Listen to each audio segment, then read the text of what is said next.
नमस्कार। आप देख रहे हैं स्पेशल कवरेज न्यूज। मैं हूं आपके साथ शिव कुमार। मेरे साथ हैं संतोष पाठक जी। संतोष जी का बहुत बहुत स्वागत, बहुत बहुत अभिनंदन। बहुत बहुत धन्यवाद शिव जी। तमाम दर्शकों को नमस्कार और एक बड़ी खबर के साथ हाजिर हो गए। अब बड़ी खबर क्या थी शिव जी?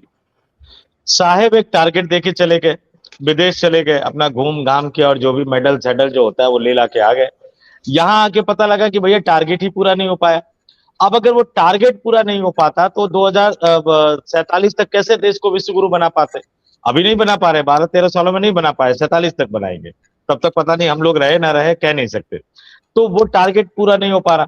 आनन फानन में उन्होंने अपना जो भी कहना था कहा। उसके बाद अमित शाह दौड़ते हुए नजर आए, उस फिगर तक पहुंचते हुए नजर आए, लेकिन वहां तक पहुंचते पहुंचते भी हाफने लगे, क्योंकि अभी भी कमी है।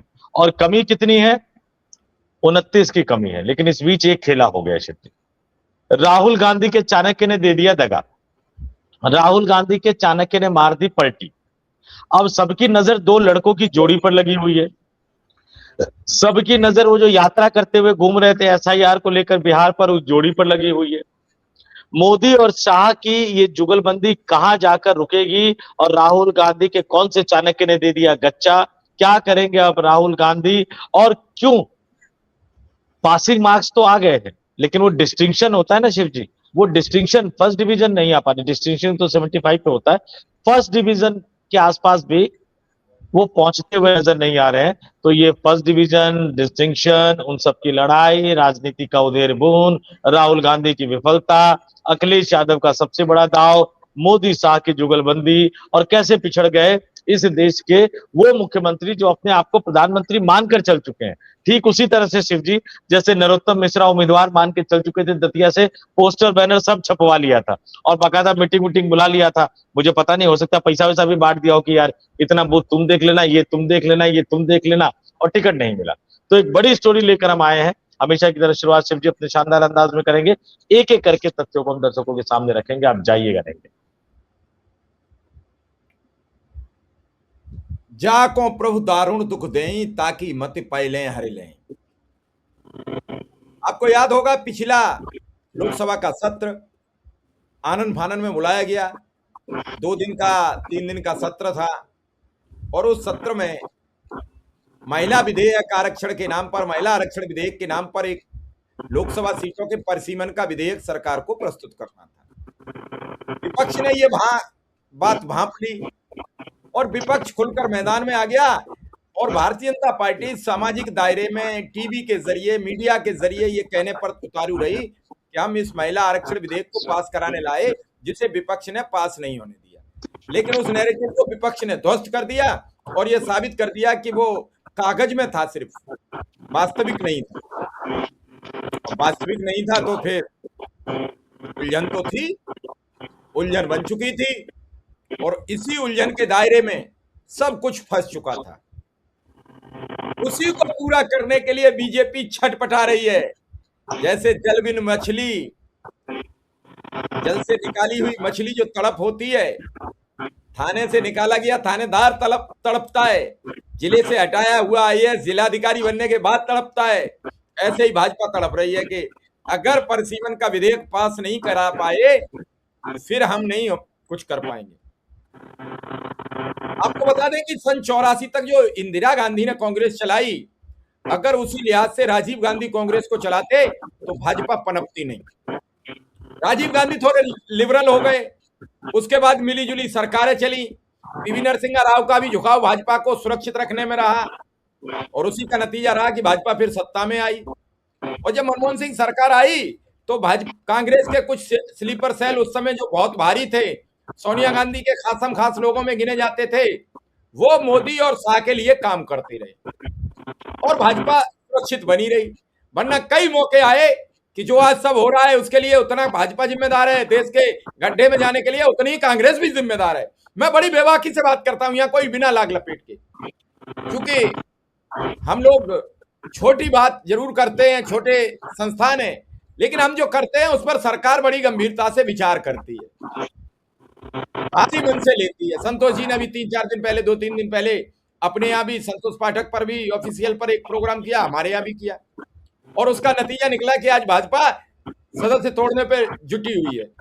बीच में सदस्य तोड़ो अभियान इसलिए कर दिया, जनता में नाराजगी थी नीट को लेकर, जनता में नाराजगी थी राम मंदिर को लेकर। अब राम मंदिर का ही मुद्दा एक सवा महीने का हो गया। भाजपा जानती है अगर किसी मुद्दे को एक सवा महीना खींच दो तो उस मुद्दे की जान निकल जाती है, थक जाता है, लोग निकल जाते हैं। तो राम मंदिर का मुद्दा भी निकल चुका है। और कल योगी आदित्यनाथ की तस्वीर जो सामने आई, वो तस्वीर ये बता गई कि बॉस तो शाह है, योगी नहीं। अब जब ये संदेश पूरे देश को कल दे दिया गया कि बॉस तो शाह ही है, तो इसका मतलब प्रधानमंत्री पद के प्रबल दावेदार अमित शाह है, योगी का नंबर कट चुका है। अब इस कटे हुए नंबर को आगे कैसे समझेंगे? सीधा संतोष जी के पास पहुंचेंगे। संतोष जी, कल जो गमछा नहीं बिछाता भगवा सोफा पर, और सोफा पे बैठने का जो कल्चर था वो लटका हुआ, घबराया हुआ, भयभीत वाला, वो क्यों था? उसके क्या कारण है और उसके पीछे की जो इनसाइड स्टोरी है वो क्या है? क्योंकि आपकी आरएसएस और बीजेपी पर लंबे समय तक काम करने की अनुभव, पकड़ और आज भी सूत्र जो बड़े बड़े रहते हैं और हम सबसे पहले ब्रेक करते हैं। दर्शक माने न माने, लेकिन हमारा अंदाज तो वही होता है जो वर्षों पहले था, वर्षों बाद भी रहेगा। हम नहीं बदल सकते। कल राहुल गांधी की भी अगर सरकार आती है, यानी कांग्रेस की सरकार आती है, तो तेवर यही होंगे और टारगेट कांग्रेस होगी। उस समय भाजपा के लोग हमारे साथ खड़े होंगे। आज कांग्रेस की हमारी बात सुन लेते हैं, कल भाजपा के सुनना शुरू कर देंगे। वक्त और हालात परिवर्तित होते हैं, दल परिवर्तित होते हैं, सरकारें परिवर्तित होती हैं, लेकिन शिव कुमार मिश्रा का रुख परिवर्तित नहीं होता है। 10 साल पुरानी स्टोरी होगी, उसे आप खोलोगे तो बीजेपी के ट्विटर और फेसबुक पर शेयर मिलेगी। अब आने वाले 10 साल बाद जब शेयर करेंगे तो कांग्रेस पे मिलेगी, फिर 5 साल बाद आप देखेंगे तो भाजपा पे फिर मिलेगी। ये प्रक्रिया हम लोगों के साथ रहती है, ये हर आदमी के साथ नहीं रहती है, क्यों? लोग बिकते हैं और बिकने वाले लोगों की एक कीमत होती है। किसी की 1 रोटी होती है, किसी की 2 रोटी होती है, किसी की 3, किसी की 5, किसी की 10, इसके ज्यादा नहीं होती है। लेकिन जो नहीं बिकता है वो भूखा रहना पसंद करता है। संतोष जी, क्या है इनसाइड स्टोरी? देखिए शिव जी, इस इनसाइड स्टोरी को जरा समझिए। इसके 2 पार्ट है। अभी तो हम एक रखते हैं चूंकि अब एक समय सीमा होती है, लेकिन आप देख लीजिए, आपने कुछ दिन पहले चलाया था कि भैया 36 की कमी है। अब मोदी जी विदेश से लौटे, वो तो आश्वस्त होकर बैठे हुए थे, कह रहे अमित भाई को काम दे दिया तो हो ही जाएगा। अब तक अमित भाई कर देते थे, उसमें कोई हील हवाली नहीं होती थी। अब जैसे ही हुआ कि 36 की कमी, तो हाथ पांव फूल गए। भैया 2047 तक सेवा करनी है उनको। अब उसमें हुआ क्या, नंबर गेम बता देता हूं मैं। 293 सांसद एनडीए के पास खुद के हैं। उद्धव ठाकरे की पार्टी के 9 में से 6 तोड़ लिए। तृणमूल कांग्रेस की ममता बनर्जी के 29 में से 20 तोड़कर एक नई पार्टी एनसीपीआई में विलय करवा दिया। वाईएसआरसीपी जगन मोहन रेड्डी के पास 4 सांसद है, ये मिलके हो गए 323। लगातार कोशिश हो रही थी, बार बार कोशिश हो रही थी। जब मोदी जी ने कहा कि भैया क्या हुआ मेरे काम का, तो हो सकता है ये कहा अमित भाई ने कि 6 है मेरे पास, और तो किसके है? तो एनसीपी शरद पवार के। नहीं नहीं, पूरा पवार ही चाहिए हमें। क्यों चाहिए पवार? क्योंकि आपको एक मैसेजिंग देनी है। देखिए, शरद पवार वयोवृद्ध नेता है, बहुत बुजुर्ग हो चुके हैं, लेकिन अब हालांकि इस शब्द से मुझे अपने आप में बड़ा वो होता है कि हमें किसी नेता को कम से कम चाणक्य जैसे महान व्यक्ति से तुलना नहीं करनी चाहिए, लेकिन शब्द यूज किया जाता है। तो उन्होंने कहा कि शरद पवार को तोड़ने का मतलब है राहुल गांधी के चाणक्य को तोड़ना। 8 में से 6 आप ले जा सकते हो, उसमें कहीं कोई दिक्कत नहीं है, लेकिन अगर वो दोनों भी आ जाएंगे बाप बेटी, तो आप एक मैसेज दोगे कि राहुल गांधी इंडिया गठबंधन को संभाल नहीं पा रहे हैं, और बाकी जो इंडिया गठबंधन में नेता है उनको एक मैसेज जाएगा, क्योंकि अभी तक टारगेट अचीव नहीं हो पा रहा है। अब कल देर रात मीटिंग चली प्रफुल्ल पटेल के आवास पर, जिसमें सुनेत्रा पवार की पार्टी से प्रफुल्ल पटेल थे, सुनील तटकरे थे, जिसमें शरद पवार की पार्टी से जयंत पाटिल थे। मोटे तौर पर ये हो गया। और उसके बाद आज और कल बैठक एकनाथ शिंदे की हुई दिल्ली में अमित शाह के साथ। आज सुप्रिया सुले का बयान आ गया कि इस परिसीमन वाले बिल पर वो सरकार के बिल का समर्थन करेगी, यानी 8 जुड़ गए, हो गए 331। लेकिन आज की तारीख में भी 543 में से 3 खाली है, 540 सांसद है, उसके 2/3 चाहिए आपको 360, 29 की कमी है। अब ये 29 कौन पूरा करेगा? लेकिन इसमें भी एक बड़ी दिलचस्प बात मैं आपको बता दूं, जो 29 की कमी है ना शिव, सम्राट चौधरी नए नवेले मुख्यमंत्री भी, वो भी अपनी भूमिका निभा चुके हैं। अब प्रधानमंत्री पद के दावेदारों में से एक हिमंता बिस्वा शर्मा असम पूरी भूमिका निभा चुके हैं, विपक्ष की कमर तोड़ दी है उन्होंने। यहां तक कि देवेंद्र फडणवीस और एकनाथ शिंदे की भी जोड़ी भूमिका निभा चुकी है। उद्धव को पहले तोड़ा, फिर बचा खुचा भी तोड़ दिया। शरद पवार की पार्टी पहले तोड़ी, फिर बची खुची भी अब अपने साथ लेकर चले गए। सम्राट चौधरी जैसे नए नवेले मुख्यमंत्री, उन्होंने भी कहा जा रहा है कि जो राष्ट्रीय जनता दल के 4 सांसद है लोकसभा में शिव जी, उसमें से मतलब राष्ट्रीय जनता दल के सांसदों के जो नेता है संसदीय दल के, वो सम्राट चौधरी से मुलाकात कर चुके। 4 में से 3 बीजेपी के साथ खड़े होने जा रहे हैं। तो सम्राट चौधरी ने भी अपनी भूमिका निभा दी। और दूसरी तरफ बीजेपी के एक मुख्यमंत्री, प्रधानमंत्री पद के दावेदार है, और के साथ चलते, जिनका आपने जिक्र किया, कहीं भी जाएंगे तो भगवा पहले लगा हुआ नजर आता है। अब वो कल अमित शाह से मिलने गए, भगवा वहां नहीं लगा हुआ था। और जिस तरह की तस्वीर निकलकर सामने आई, बॉस कौन है ये भी समझ में आ गया। और परफॉर्म नहीं कर पाए योगी आदित्यनाथ विकास के मामले में। नहीं शिव जी, अपराध और ये सब वो तो डिस्प्यूट है, उस पर हम एक लंबी चर्चा करेंगे, वहां भी कोई सफलता नहीं मिली है। लेकिन अमित शाह का जो वो था टास्क, जो था पार्टी तोड़ो अभियान, सांसद जुटाओ अभियान, सांसद लाओ अभियान, साम दाम दंड भेद, किसी भी तरह से सांसद का जुगाड़ करो, उस अभियान में योगी आदित्यनाथ फेल हो गए, क्योंकि उत्तर प्रदेश अपनी भूमिका अभी तक नहीं निभा पाया है। अगर योगी आदित्यनाथ सफल हो जाते और समाजवादी पार्टी को तोड़ने में कामयाब हो जाते, तो ये जो 29 सांसदों वाला जो टारगेट है, ये और थोड़ा करीब पहुंच जाता। क्योंकि 29 में से 3 राष्ट्रीय जनता दल के मान लीजिए, तो बच्चे कितने? 26। और अगर समाजवादी पार्टी को तोड़ना है तो उनके 2/3 कितने होते हैं शिव जी? 25 होते हैं। तो समाजवादी पार्टी को तोड़ने में अगर योगी आदित्यनाथ कामयाब हो जाते, तो भारतीय जनता पार्टी के पास 2/3 का नंबर आ जाता। बाकी तो 2-4 अपसेंट भी करवाए जा सकते थे, लेकिन योगी हो गए नाकाम। नंबर अभी भी पूरा नहीं हुआ, 331 पर जाकर अटक गया है। आगे कौन किसको तोड़ा जाएगा, अगले 48 घंटे इस मामले में बहुत ज्यादा अहम होने जा रहे हैं शिव जी।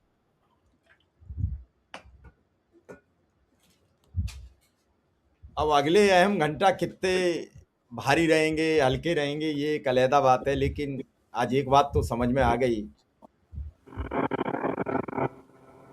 बॉस तो बॉस होता है, चाहे आप कितने भी होशियार हो जाओ, बॉस को तब्दीली नहीं कर सकते। बॉस को बदलने के लिए आपको बहुत कुछ करना पड़ेगा। बॉस तो बॉस होता है। ये जो हाव भाव रहे, मैं वही आपसे बात समझने का प्रयास कर रहा हूं कि जो ये व्यवस्था दिख रही है, आपको तस्वीर दिख रही है, वो तस्वीर बहुत कुछ कहती नजर आ रही है, बहुत कुछ विचार करती नजर आ रही है। कई लोगों ने उस तस्वीर पर अपने अपने कटाक्ष किए हैं, कमेंट दिए हैं। लोग ये भी समझ रहे हैं कि आखिर इस तस्वीर को ही बहुत ज्यादा क्यों सूरत में आगे पीछे किया गया। अभी एक और खबर आ रही है, 4 सांसद वाली एक और पार्टी की टूटने की बात तैयार हो गई है। यहाँ से नहीं, वो 3 मैंने कह सांसद। दिया शिव जी मैंने कह दिया, वो 4 अच्छा, सांसद वाली राष्ट्रीय जनता दल है, जिनके 3 सांसद टूटने जा रहे हैं। राष्ट्रीय जनता दल के संसदीय दल के नेता की मुलाकात सम्राट चौधरी से हो गई है। तो नए नवेले मुख्यमंत्री सम्राट चौधरी ने भी अपना काम कर दिया, जितना वो तोड़ सकते थे उतना उन्होंने भी तोड़ दिया है। बस योगी जी पिछड़ने हैं। तो अब योगी जी को इस पिछड़ने का लाभ मिलेगा या नुकसान होगा? मैं सीधा मुद्दे पर आपसे बात कर रहा हूं। शिव जी, वो एक बड़ा विस्तृत चर्चा होनी है उस पे, और उसमें कई बड़े डेवलपमेंट हुए हैं। थोड़ा सा उसको हम और पका रहे हैं, और जब वो पक जाएगा, बड़ा टेस्टी स्टोरी के रूप में हम दर्शकों के सामने लेकर आएंगे कि पिछड़ जाने के कारण योगी आदित्यनाथ के साथ क्या हो गया है। बड़ी घटना होने जा रही है शिव जी। भारतीय जनता पार्टी की राजनीति का एक बड़ा बवाल होने जा रहा है, उसमें कुछ पकाने की कोशिश कर रहे हैं। लेकिन मोटे तौर पर अब ये देख लीजिए कि लोकसभा का जो सत्र है, मानसून सत्र 20 जुलाई से शुरू होने जा रहा है। इस सत्र से पहले एक बड़ी कामयाबी मिल गई है, क्योंकि अब सुनेत्रा पवार और शरद पवार की पार्टी का मर्जर होगा। जो फंड होता है, उनका कोष होता है, वो शरद पवार और सुनेत्रा पवार और जो उनकी बेटी है सुप्रिया सुले, वो तीनों मिलकर मैनेज करेगी। जो फॉर्मूला पहले शरद पवार ने बनाया था कि अजीत पवार महाराष्ट्र देखे और सुप्रिया सुले दिल्ली देखे, अब वही फॉर्मूले पे काम होगा कि सुनेत्रा पवार महाराष्ट्र देखेंगी और सुप्रिया सुले जो है वो दिल्ली देखेगी। मोटे तौर पर वो फॉर्मूला हो गया। ये इंडिया गठबंधन की निश्चित तौर पर एक बड़ी नाकामयाबी है, क्योंकि फिर विपक्षी गठबंधन में वहां उद्धव ठाकरे और राहुल गांधी बच जाएंगे, और वो क्या होगा, कैसे होगा, ये पता नहीं। लेकिन इन तमाम लोगों की नजर, और मैं फिर कह रहा हूं, अब जो है ये नंबर जो पूरा करने के करीब बीजेपी पहुंच रही है। 3 अगस्त एक अहम तारीख होने जा रही है। 3 अगस्त को 1 या 2 बजे तक नतीजा आ जाएगा दतिया विधानसभा सीट का और बांकीपुर विधानसभा सीट का। एक बात देखिएगा जरा ध्यान से शिव जी, कई चीजें होती हैं, पता नहीं, मैं तो आपको थोड़ा सा इशारा कर देता हूं कि अब जो बाबाओं के बुरे दिन आने वाले हैं, जितने साधु संत सन्यासी घूम रहे हैं ना, उनमें से बहुतों के बुरे दिन आने वाले हैं। जिस दिन योगी आदित्यनाथ ने शंकराचार्य को काल ने भी कहा था, मैंने तभी कहा था कि ये दाव उल्टा पड़ जाएगा। आप जरा देखिए, एक बाबा है बाबा बागेश्वर, प्रधानमंत्री क्या उनको छोटा भाई या पता नहीं कौन सा भाई कह चुके हैं। हालांकि वो कैसे बाबा बागेश्वर है मुझे समझ में नहीं आता, जो नेताओं के दरवाजे दरवाजे घूमते हैं, निशिकांत दुबे के घर पे चले जाए, अनिल बलूनी के यहाँ फंक्शन है तो उनके यहाँ चले जाए, बाकी नेताओं के यहाँ मनोज तिवारी के यहाँ चले जाए। उन बाबा ने जैसे चंदे पे सिर्फ एक दिन बयान दिया, उनके भाई ने एक हरकत करी और उस हरकत के बाद पूरा का पूरा एक इकोसिस्टम बाबा बागेश्वर के खिलाफ टूट गया। बताता चलूं मैं, बाबा बागेश्वर नरोत्तम मिश्रा की उपज थे। बाबा बागेश्वर को खड़ा किया था नरोत्तम मिश्रा ने अपना साम्राज्य बचाने के लिए। अब दिक्कत यह है कि बाबा बागेश्वर का कद नरोत्तम मिश्रा से ऊपर हो गया है, वहां वो खेल करने की स्थिति में थे। उससे पहले बीजेपी के इकोसिस्टम ने उनके खिलाफ गजब का अभियान चला दिया है। पता नहीं मोहन यादव बुलडोजर भेजेंगे कि नहीं भेजेंगे। तो भैया शंकराचार्य के बुरे दिन तो पहले ही आ गए थे योगी आदित्यनाथ की वजह से, बाबा बागेश्वर के दिन अब शुरू हो गए हैं। एक दो और बाबा कई तरह के बयान दे रहे हैं, उनके भी बुरे दिन हो सकते हैं। तो बाबाओं की इस लिस्ट में योगी आदित्यनाथ को भी शामिल कर सकते हैं, क्योंकि वो भी तो एक मिनट के महंत है शिव जी। हालांकि योगी जो है बड़े नेता है शिव जी, बहुत बड़े नेता है, तो उन बड़े नेता के लिए बड़ी स्टोरी होनी चाहिए और अलग से स्टोरी होनी चाहिए। लेकिन निश्चित तौर पर अब आप समझिए कि कुछ ना कुछ तो अमित शाह को कहा गया है। क्या वो डिप्टी प्राइम मिनिस्टर का पद है या भावी प्राइम मिनिस्टर का पद है? क्योंकि मैं फिर दोहरा देता हूं, Amit Shah deputy prime minister तब तक नहीं बनाए जा सकते शिव जी जब तक राजनाथ सिंह इस मंत्रिमंडल का हिस्सा है, क्योंकि राजनाथ सिंह नंबर 2 पे है। अगर आपने अमित शाह को डिप्टी प्राइम मिनिस्टर बना दिया तो तकनीकी रूप से नंबर 2 वो हो जाएंगे। लेकिन हाँ, अमित शाह अगर प्रधानमंत्री बन जाए तो राजनाथ सिंह उस मंत्रिमंडल में रह सकते हैं। पूछिए क्यों? क्योंकि उस स्थिति में भी राजनाथ सिंह नंबर 2 की भूमिका में। नेता बदल जाए तो उनको उपनेता रहने में कोई दिक्कत नहीं है, लेकिन नेता बने रहे मोदी जी और उपनेता बन जाए अमित शाह, तो फिर राजनाथ सिंह का क्या होगा? तब तो वो कभी भी दूसरा तीसरा खेमा जो भी है वो ज्वाइन कर सकते हैं। तो उस तरह के कुछ उलझन वाली स्थिति में ये फंसी हुई है, और जैसे ही इनका नंबर यहां तक पहुंच जाएगा। और एक बात और बता दूं, चूंकि 540 अभी सांसद हैं, इसका आधा 270 होता है, और 270 में एक जोड़ दीजिए तो 271 होता है। किसी भी सूरत में जो ये महिला आरक्षण के नाम पर परिसीमन वाला बिल लाना चाहते हैं, उसमें 271 से कम वोट नहीं पड़ना चाहिए। यानी संसद की कुल स्ट्रेंथ के आधे से एक वोट पड़ना चाहिए। और जितने सांसद मौजूद हैं, पूरे 540 मौजूद होंगे तो 360 चाहिए होगा शिव जी। लेकिन इसमें से 10-12 आगे पीछे हो जाएंगे तो किसी के घर में कोई बीमारी आ जाएगी, किसी का कोई फ्लाइट मिस हो जाएगा, कहीं कोई मौसम खराब हो जाएगा, तो जाहिर सी बात है कि जरूरी नंबर कम हो जाएंगे। आज की तारीख में पता नहीं क्यों मुझे ये लग रहा है कि अगर राहुल गांधी और अखिलेश यादव ना जागे तो ये महिला आरक्षण के नाम पर लाए गए परिसीमन बिल को भारतीय जनता पार्टी पास करवा लेगी। और उसके बाद ये जो नेता आपस में लड़ रहे हैं ना, इनमें से कोई लोकसभा पहुंचने की हालत में नहीं होगा। इनके सीट का परिसीमन इस तरह से कर दिया जाएगा शिव जी, पूरी की पूरी देश की राजनीति जो है वो 360 डिग्री बदल जाएगी उसके बाद। अब देखते हैं कितने डिग्री बदलेगी, कब पलटेगी, सत्ता का खेल बदलेगा। सोनम वांगचुक का मामला सदन चलने देगा कि नहीं चलने देगा। नीट में जो 21 छात्र इस दुनिया में नहीं रहे, उनके आत्मा इस बीजेपी को धिक्कारेगी कि नहीं धिक्कारेगी। और प्रभु श्री राम का जो चढ़ावा खा गए वो इनके पेट में ऐंठन करेगा कि नहीं करेगा, इनके दिमाग में सरदर्द करेगा कि नहीं करेगा, ये सवाल अभी बना हुआ है।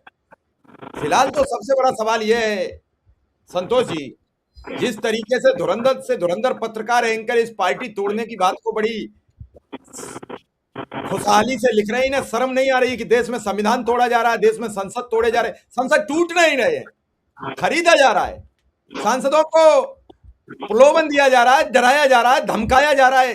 टूटना कोई अच्छी बात नहीं होती है। घर भी टूटता है तो बड़ी खराब होती है, दोस्ती टूटती है बड़ा खराब होती है, बिजनेस टूटती है बड़ी खराब होती है। टूटना अच्छी बात नहीं होती है। ये जो तोड़ने का कुचक्र है, ये ऐसे ही नहीं कोई टूट रहा है। किसी के नाम पर चुन के आए हो, किसी के घर बैठ के दावत उड़ा रहे हैं, गुलछर्रे उड़ा रहे हैं। आजकल अमित शाह सबको पैसे बांट रहे हैं, कह देते हैं चिंता मत करिए, अब आपके संसद में कोई विकासकारी, इसका मतलब अब तक विकासकारी हो ही नहीं रहे हैं विपक्ष के सांसदों के इलाकों में। लेकिन सवाल ये है कि क्या ये नैतिकता का पाठ दिन भर दुहाई देने वाली भारतीय जनता पार्टी ये नैतिक काम कर रही है? ये नैतिक कृत्य है संतोष जी? अंतिम टिप्पणी है नहीं आपसे। देख, आप बीजेपी से कुछ ज्यादा उम्मीदें लगा बैठे हैं शिव जी। मैं हमेशा कहता हूं कि नैतिकता और भारतीय जनता पार्टी, ये रेलवे ट्रैक के दो पटरियां होती है ना, वो हैं जो चलती साथ साथ है, साथ साथ चलती हुई नजर आएगी, लेकिन दोनों मिलेगी तो एक्सीडेंट हो जाएगा। यहां पर अगर दोनों मिल गई तो भारतीय जनता पार्टी की विदाई हो जाएगी जरूर। इसलिए नैतिकता और भारतीय जनता पार्टी दोनों को अलग रखिए। बीजेपी के लिए नैतिकता का कोई मायने नहीं है। और आपने ये कहा कि बड़े बड़े सूरमा कह रहे हैं, देखिए शिव जी, एक जमाने में लाज शर्म हाया हुआ करते, आज वो सब गायब हो गए। आज बड़ी बेशर्मी से ये तथाकथित सूरमा जो है, वो राम मंदिर चढ़ावा चोरी कांड को भी जस्टिफाई करते हुए नजर आते हैं कि जो हुआ जी वो तो गलत हुआ, लेकिन चंपत राय बड़े संत है, साधु है, महात्मा है, भगवान के अवतार है। ये लेकिन शब्द जोड़कर वो बेशर्मी से जस्टिफाई करने जाते हैं। देखिए, चंपत राय क्या है क्या नहीं है मुझे इससे कोई मतलब नहीं, मैं बार बार यही कहता हूं, लेकिन चंपत राय के रखे गए लोगों ने गड़बड़ी की। चंपत राय को पता था, चंपत राय आंख मूंद के बैठे रहे। षड्यंत्र में साझेदार वो भी माने जाने चाहिए।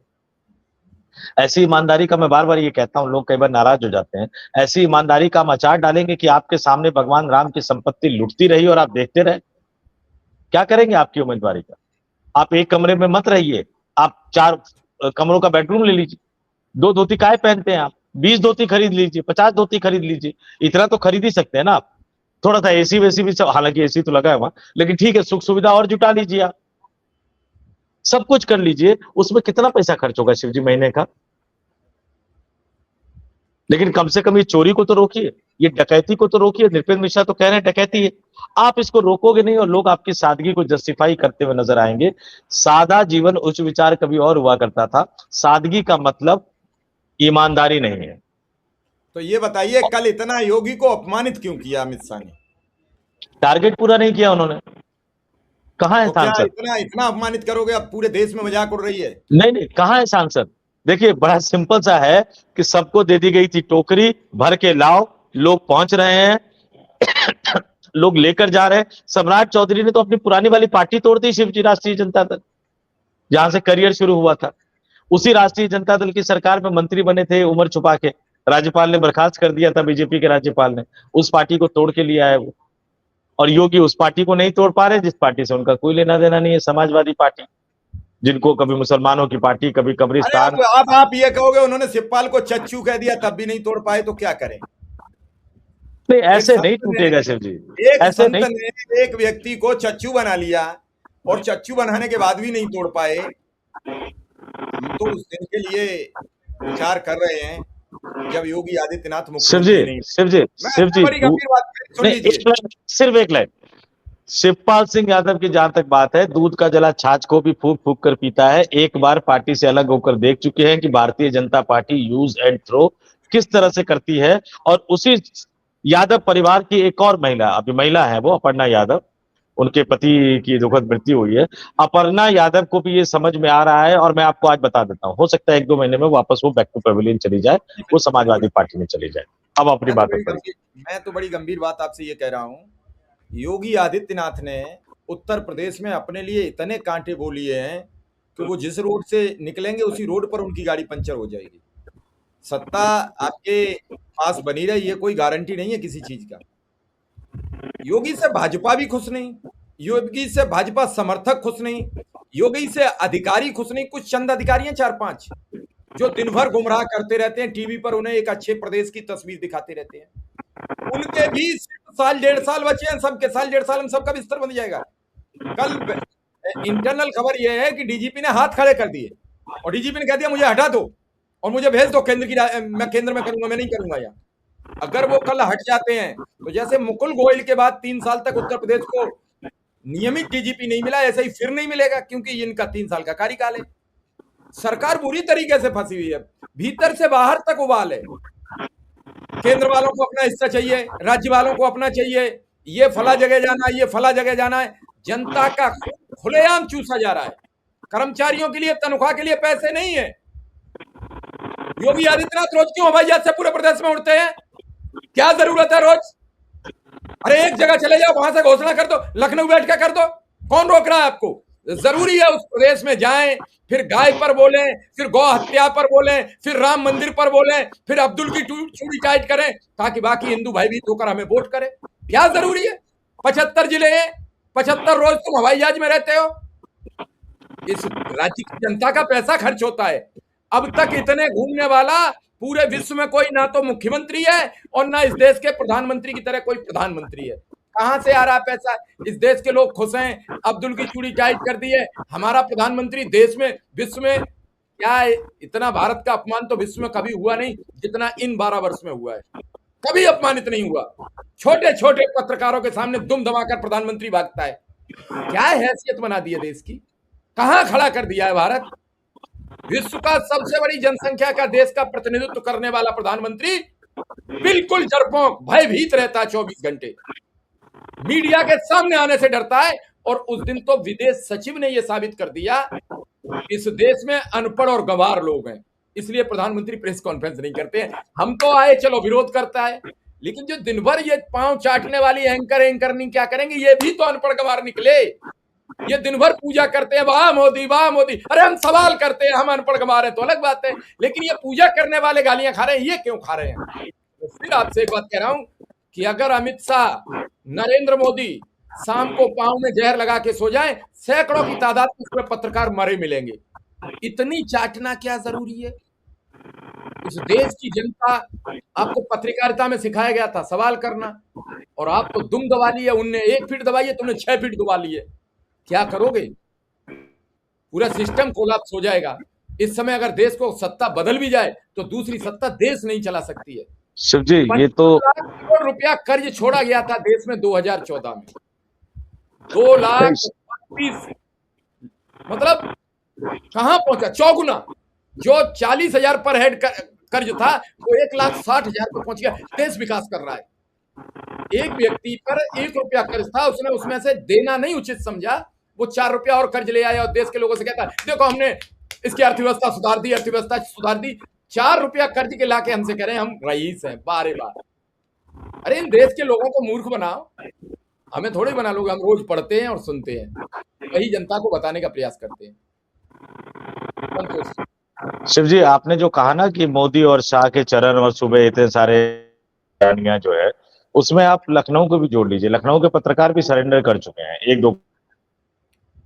देहरादून को भी जोड़ लीजिए, उत्तराखंड को, वहां के पत्रकार भी 1-2 को छोड़ के बाकी लोग सरेंडर कर चुके हैं। हर जगह पैसे की गंगा बह रही है, हर जगह पैसे की माया चल रही है। लेकिन उस बीच में शिव कुमार मिश्रा और संतोष पाठक जैसे कुछ लोग हैं जो अड़े हुए, खड़े हुए हैं, लड़ रहे हैं। अब दर्शक हमारा साथ कितना दे पाते नहीं दे पाते, मैं तो आज कुछ कहूंगा नहीं, वो अपनी अंतरात्मा में खुद झांक ले। आप आते हो, वेल डन, बहुत शानदार। थोड़ा सा आगे बढ़िए, थोड़ा सा आगे बढ़ के सपोर्ट करना भी शुरू कीजिए। और जहां तक योगी आदित्यनाथ की बात है, उनकी हालत देखकर मुझे व्यक्तिगत तौर पर बहुत दुख होता है। शिव, लंबे समय तक वो दिल्ली में सांसद रहे, लंबे समय तक हमारी बैठकी होती रही, बहुत बातचीत होती रही। प्रशासन का अनुभव उनको कम है, ये बात बिल्कुल सही है। कुछ चीजों की समझ उनको बहुत अच्छी थी कि कैसे आगे बढ़ना चाहिए, कैसे आगे नहीं बढ़ना चाहिए।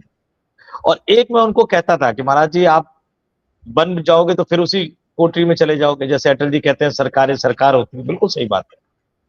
योगी ने कहा नहीं हम करेंगे, लेकिन योगी आदित्यनाथ अपनी ही कही बात को भूल गए कि निंदक नियरे राखिए आंगन कुटी छवाए। ये कहा करते थे मुझे कि नहीं, मैं हमेशा अपने आसपास ऐसे लोगों को रखूंगा, बिन पानी साबुन बिना निर्मल करे सुभाए। लेकिन दिक्कत है कि वो भी चारों तरफ से उसी कोठरी से गिर गए हैं जो उन्हें सपना दिखाते रहते हैं। एक बात हमारी बड़ी अच्छी चर्चा होती थी, कई बार जब होती थी तो ये बात निकल कर सामने आती थी कि कल्याण सिंह जब मुख्यमंत्री थे शिव जी, तो लखनऊ से अलीगढ़ तक वो बाई रोड आते थे, हेलीकॉप्टर से नहीं आते थे। अब लखनऊ से अलीगढ़ जो उनका है और लखनऊ से गोरखपुर दोनों की दूरी आप तय कर लीजिए, वो बाई रोड क्यों आते थे? बाई रोड आने में आपको बहुत सारी चीजें पता लगती है, बहुत सारी चीजें आपको निकल के सामने आती है। अब एक बात मैं अपनी चैनल पे हमेशा उठाता था, आपके चैनल पे भी लगातार मैंने उठाया कि योगी आदित्यनाथ हिंडन पे उतरते हैं और NH 9 से होते हुए दिल्ली यूपी सदन चले जाते हैं। एक बार वो उस पे जाने की बजाय अगर आप शालीमार गार्डन से होते हुए आराधना वाले रोड से दिल्ली में एंटर करें या पसौंडा वाले रोड से एंटर करें, तो आराधना वाले रोड पे काम शुरू हो गया है। हालांकि वो कभी गए नहीं, अगर वहां से चले जाते तो काम 24 घंटे में हो जाता। अब थोड़ा सा धीरे से है, लेकिन फिर वही काम जब ठेकेदार करेगा, कितने इंच की सड़क बननी है, कितने इंच का घपला होगा, वो टूटेगी, क्योंकि वहां कई तरह की व्यवहारिक दिक्कतें हैं। अब जरा सोचिए, कल्पना कीजिए कि अगर योगी आदित्यनाथ एक दिन मोहन नगर से होते हुए इंदिरापुरम वाले रोड पे चले जाए, 24 घंटे में रोड बन जाएगी शिवजी, और मजबूत रोड बनेगी। अगर वो हर 15 दिन पे जाने लग जाए, हिंडन से उतर के पसौंदा वाले रूट से निकल जाए, हिंडन से उतर के शालीमार गार्डन से होते हुए आराधना वाले रूट से दिल्ली में एंटर करे, चीजें बदल जाएंगी शिवजी। क्योंकि उन्हें उन्हें क्या नजर आएगा? सिर्फ सड़क नजर नहीं आएगा, उन्हें बिजली का ट्रांसफार्मर भी नजर आएगा, लटकी हुई तारे भी नजर आएंगी। उन्हें तोंद निकाल के बैठा हुआ दिल्ली ट्रैफिक वो सॉरी उत्तर प्रदेश का ट्रैफिक पुलिस वाला भी नजर आएगा, और बाकी पुलिस वाला भी नजर आएगा जो कहीं कोने में खड़ा होकर कहीं सुस्ता रहा हो। ये सब भी करना चाहिए, बाई रोड चलना चाहिए। हवा में रहेंगे तो फिर हवा हवाई हो जाएंगे, और हवा तो वो टैलेंट सिर्फ मोदी जी में होता है, और मोदी जी में भी टैलेंट ये था कि उन्होंने कमजोर बीजेपी थी, आडवाणी कमजोर थे, आला कमान कमजोर था, बीजेपी खाली थी, बीजेपी नेता सत्ता की तरफ देख रहे थे, मोहन भागवत RSS सत्ता की तरफ देख रहे थे, सत्ता दिलाने वाले मोदी नजर आए, मोदी के हाथ में उन्होंने सब कुछ सौंप दिया। अब तो दिल्ली दरबार में मोदी शाह बैठे हुए हैं। आपको अपना नया रास्ता बनाना होगा, अच्छे सलाहकारों को साथ लेकर जोड़ना होगा, आपको सड़कों पे चलना होगा, और सबसे बड़ी बात है, सबसे बड़ी बात है, ऐसे पत्रकारों से ही क्यों मिलते हो जो आपके पैर छूते हो? कभी कभी ऐसे पत्रकारों से भी मिल लीजिए, कभी कभी ऐसे पत्रकारों से भी मिल लीजिए जिसने आपको कहा था कि योगी जी मैं जिस दिन मठ में आऊंगा उस दिन आपके पैर जरूर छूऊंगा, और जिस दिन मैं मठ में गया था, लाजे शर्माते हुए कोशिश की थी, लेकिन मैं उस दिन भी नहीं छू पाया था। लेकिन जो लोग हमेशा 24 घंटे पैर छूते हुए नजर आते हैं, उन्हीं लोगों से क्यों मिलना चाहते हैं? उन लोगों से भी मिलो जो आपको मुख्यमंत्री मान के आपसे बराबरी के स्तर पे बात करते रहे, और अगर नहीं मिल पाओगे तो फिर बात दूसरी है। सब मिलेंगे, वक्त बदलने दो। वक्त बहुत बलवान होता है। आपने सोचा था कभी नरोत्तम मिश्रा ऐसे फपक फपक कर रोएंगे? सत्ता का नशा एक बेशुमार नशा होता है, और इस नशा को कौन कौन इस नशे के आगोश में आता है ये आपको पता नहीं है। इस समय सत्ता का नशा सर चढ़कर बोल रहा है। अगर ईमानदारी से भारतीय जनता पार्टी जमीन पर सर्वे करा ले, तो जो स्ट्रक्चर है देश की आर्थिक, वो बिल्कुल के शेप में जा रहा है। इस देश की टोटल इकोनॉमी का 80% पैसा 10% लोगों के पास है। 10%, 15% पास, 85% लोग 100 ग्राम जलेबी लेके अपने मन से नहीं खा सकते हैं। और उस देश को विश्व गुरु बनाने का झूठा सपना 12 वर्षों से एक बिना डिग्री होल्डर का प्रधानमंत्री दिखा रहा है, सिर्फ हिंदू मुसलमान के नाम पर। और जो हालत बनी है आज विश्व में, अगर ईरान और अमेरिका का युद्ध होता है तो सबसे ज्यादा भूखमरी से मौतें भारत में होंगी। आपको पता लगेगा सच्चाई क्या है। हवा भाई आप बनाए रखो। यहाँ तो लोग कोरोना में मर गए। कोरोना में ऐसा इस देश में कोई नहीं है जिसका मित्र न मरा हो, रिश्तेदार न मरा हो। जब उन लाशों को भूल गए तो यहाँ मरने वालों को भी भूल जाओ, क्योंकि अब्दुल से आपको इतना भय बता दिया गया कि अब्दुल अगर जिंदा रहा तो आप घर परिवार सब असुरक्षित है। अब्दुल से बचना है तो बीजेपी को वोट करिए, परिवार को बचाना है तो किसी और को चुनिए, ये आपको तय करना। मेरा कोई वो नहीं है, मैं तो अपने जैसे जीता हूं, जीता रहूंगा। ना अब्दुल से पहले डरता था, मैं निर्भीक हिंदू हूं, निर्भीक हिंदू रहूंगा। ना अब्दुल ने पहले मेरा कुछ कर पाया, ना अब्दुल आज कुछ कर पाएगा। ना अब्दुल का हम कुछ करना चाहते हैं, ना कोई और कर सकता है। केवल दिखावे के तौर पर कुछ लोगों को मारकर इस देश की राजनीति को गोल गोल घुमाया जा रहा है। ये सर्वाधिक नुकसान का विषय है। ये समझने की जरूरत है। आज समझो या कल समझो, समझना तो पड़ेगा। ये इसे स्वीकार करना। चलिए, आपने समय दिया इसके लिए बहुत बहुत आभार, बहुत बहुत धन्यवाद। बहुत बहुत धन्यवाद।